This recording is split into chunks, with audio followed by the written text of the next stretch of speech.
Cholesterol बढ़ने की वजह से आपको ब्रेन स्ट्रोक होने का या हार्ट अटैक आने का खतरा बढ़ सकता है।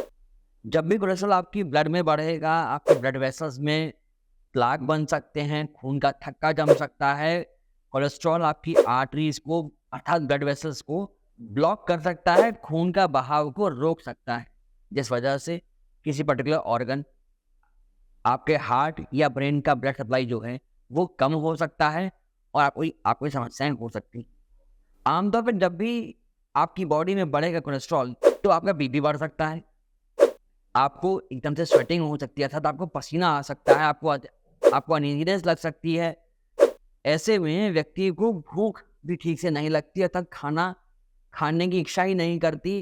कि जब कोलेस्ट्रॉल बढ़ेगा तो न केवल आपकी आर्टरीज में, आपकी रक्त कोशिकाओं में ये समस्या होगी, बल्कि आपके लिवर के ऊपर भी एक फैट की लेयर बन जाएगी, जिसको फैटी लिवर भी कहा जाता है। ऐसे में आपका लिवर भी ठीक से काम नहीं कर पाएगा। तो ये सारी समस्याएं होती हैं और हाँ, ये तो खतरा बना ही हुआ है कि आपको हार्ट अटैक या ब्रेन स्ट्रोक आ सके। अब आप तो ये नहीं चाहोगे कि ये आपके साथ में हो या आपके किसी खास व्यक्ति के साथ जिन्हें आप चाहते हो, आपके घर के वो परिजन हो सकते हैं, आपके दोस्त हो सकते हैं, आपके आसपास के लोग हो सकते हैं।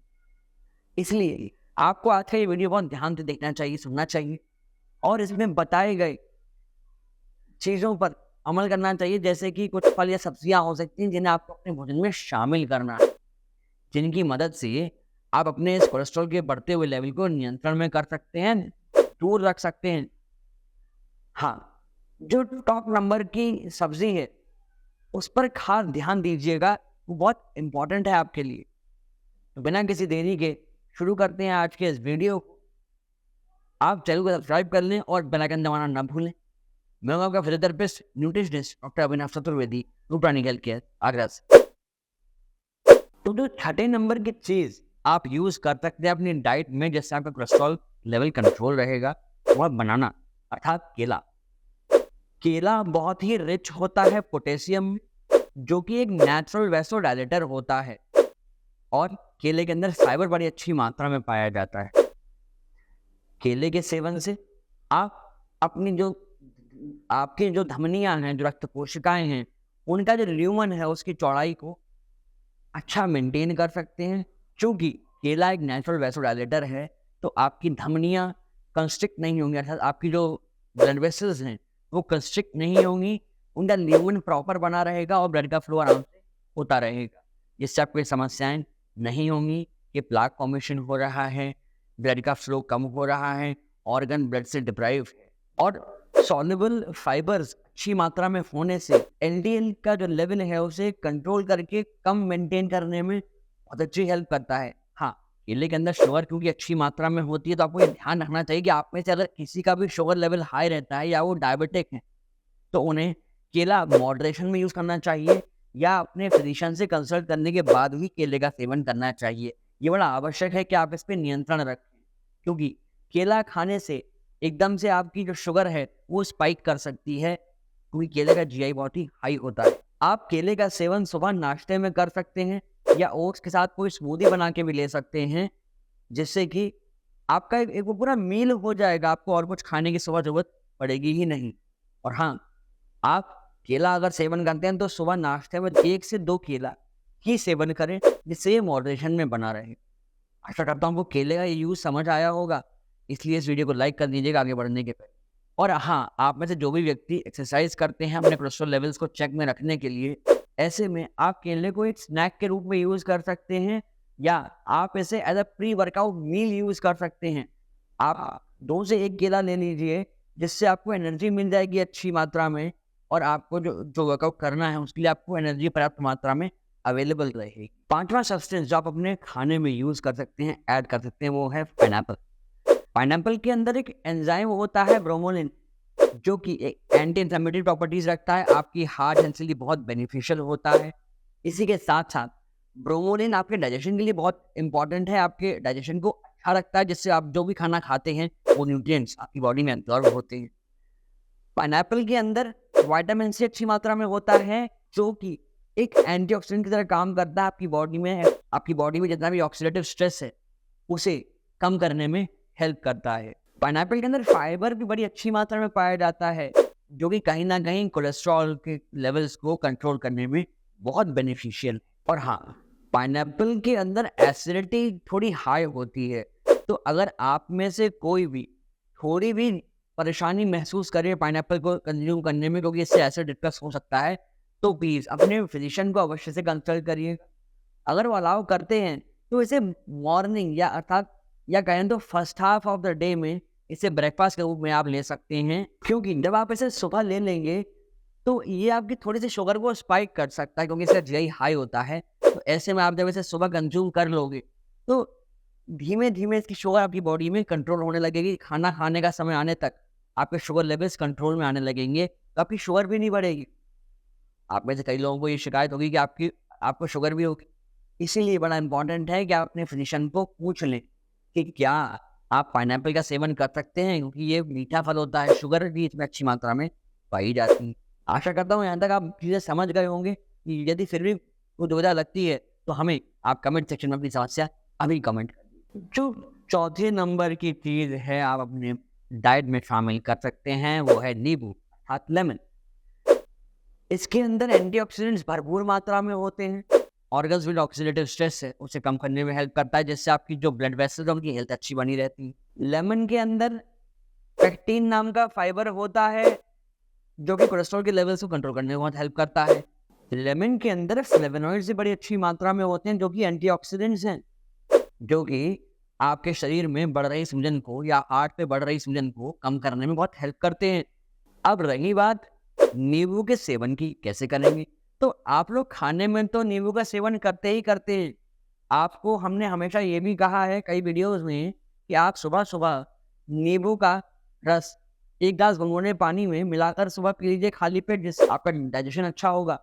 आपकी जो रक्त कोशिकाएँ हैं, उनके अंदर भी प्लाक बनने की समस्या धीमे-धीमे कम होने लगेगी और over the period of time आप ये देखोगे कि आपका बीपी कंट्रोल में रहने लगा है। आपको हार्ट ट्रबल नहीं होता, आपको चेस्ट पेन की जो फ्रीक्वेंसी है वो धीमे-धीमे कम होती चली जा रही है।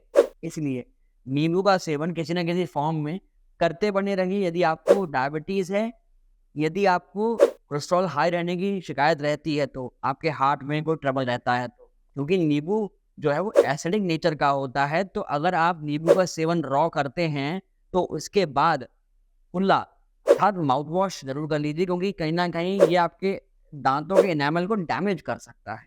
इस बात का आप खास ख्याल रखेंगे।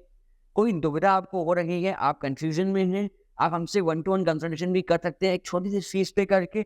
उसके लिए आपको नीचे दिए गए डिटेल्स पर हमें संपर्क करना है। तीसरे नंबर पे बारी आती है एक ऐसे पेय की, जो आप में से बहुत सारे लोगों को पसंद होगा, अर्थात चाय। पर यहाँ थोड़ी-सी परेशानी की बात है। चाय तो पीनी है, मगर वो दूध वाली नहीं, आपको ग्रीन टी का सेवन करना है। ये आपके लिए बहुत फ़ायदेमंद है। अगर आप ग्रीन टी का सेवन करते हैं, तो आपकी बॉडी में या आपके ब्लड में जो कोलेस्ट्रॉल के लेवल्स बढ़ रहे हैं, वो कम हो सकते हैं। एलडीएल की मात्रा कम हो सकती है, एचडीएल की मात्रा बढ़ सकती है। एलडीएल जो है वो बैड कोलेस्ट्रॉल है, एचडीएल जो है वो गुड कोलेस्ट्रॉल है। तो अगर एचडीएल के लेवल आपकी बॉडी में बढ़ते भी हैं, आपके ब्लड में बढ़ते भी हैं, तो बहुत चिंता वाली बात नहीं है। अब रही बात इसके कंजम्पशन की, कि how much quantity you can consume in a day.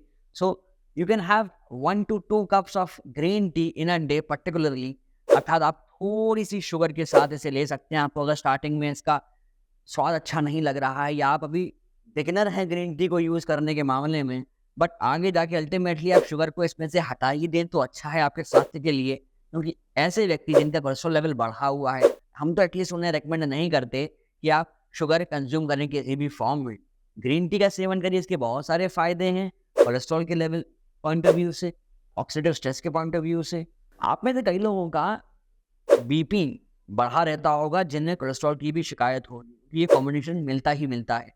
तब ऐसे में आप हाइपरटेंशन की समस्या को कैसे दूर कर सकते हैं, आप ये भी जानना चाहते होंगे कि सर आपने ये तो बता दिया कि कोलेस्ट्रॉल कैसे कम करें, बट बीपी का क्या?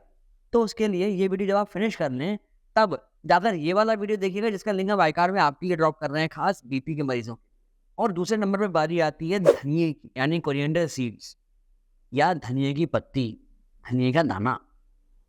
आप इसका सेवन कर सकते हैं सब्जी में डालकर या अन्य तरीकों से। धनिया के सेवन से आपके कोलेस्ट्रॉल के लेवल्स तो कम होंगे ही होंगे, कंट्रोल में आएँगे ही आएँगे, पर ये आपके ब्रेन, आपकी आइज़, आपके हार्ट के लिए बहुत फ़ायदेमंद है। ऐसे व्यक्ति जिनकी आइज़ में कुछ इश्यूज़ रहते हैं, विज़न थोड़ी ब्लर हो रही है या धीमे-धीमे कम दिखना शुरू हो रहा है, वो धनिये का सेवन करें और धीमे-धीमे पाएँगे कि कोलेस्ट्रॉल लेवल्स भी कंट्रोल में आ रहे हैं, आइज़ की हेल्थ भी अच्छी हो रही है और बालों के लिए बड़े अच्छे हैं। आप में से कइयों के साथ ये समस्या हो रही होगी कि हेयर की जो हेल्थ है, वो गिर रही होगी, तो आप धनिये का यूज़ करिए, तो आपको ये भी बेनिफिट साथ में मिलते चले जाएँगे। अब रही बात धनिये के सेवन करने की, तो आप लेमन कोरिएंडर सूप बनाकर पी सकते हैं। कोरिएंडर सीड्स को ड्राई रोस्ट करके उनको सेवन कर सकते हैं। आप सूप में डाल लीजिए उन्हें ड्राई रोस्ट करके, तब भी आपको फ़ायदा करेगा। चूँकि ये सारा कुछ आपके लिए बहुत बेनिफिशियल है, तो ये तो बात है कि आप इसे अपने तक नहीं सीमित रखेंगे। आपको इस वीडियो को अपने आस-पास के लोगों को, आपके जो परिवार के लोग हैं, उन्हें भी शेयर करना चाहिए, जिससे ये जानकारी उन तक भी पहुँच सके और इन सारी जानकारी का वो भी फ़ायदा उठा सकें। और जो नंबर 1 पे आपके लिए चीज़ आती है, अपने डाइट में आप शामिल कर सकते हैं, वो है मेथी दाना अर्थात फेनुग्रीक सीड्स। मेथी दाना यूज़ किया जाता है डायबिटिक पेशेंट्स के लिए, अर्थात ऐसे लोग जिन्हें डायबिटीज़ है या वो प्री डायबिटिक। पर यहाँ मेथी दाने का सेवन आप कर सकते हैं अपने कोलेस्ट्रॉल लेवल्स को चेक में रखने के लिए। इसके अंदर सैपोनिन मिलता है। सैपोनिन एक बहुत अच्छा फाइबर है जो आपके कोलेस्ट्रॉल लेवल्स को, खासकर जो लिवर कोलेस्ट्रॉल है, उसे कंट्रोल करने में बहुत बेनिफिशियल है। मेथी दाने का सेवन कर सकते हैं। उसके लिए करना क्या है, आपको 1 से 2 टीस्पून मेथी दाने को भिगो के रखना है ओवरनाइट 1 ग्लास पानी में।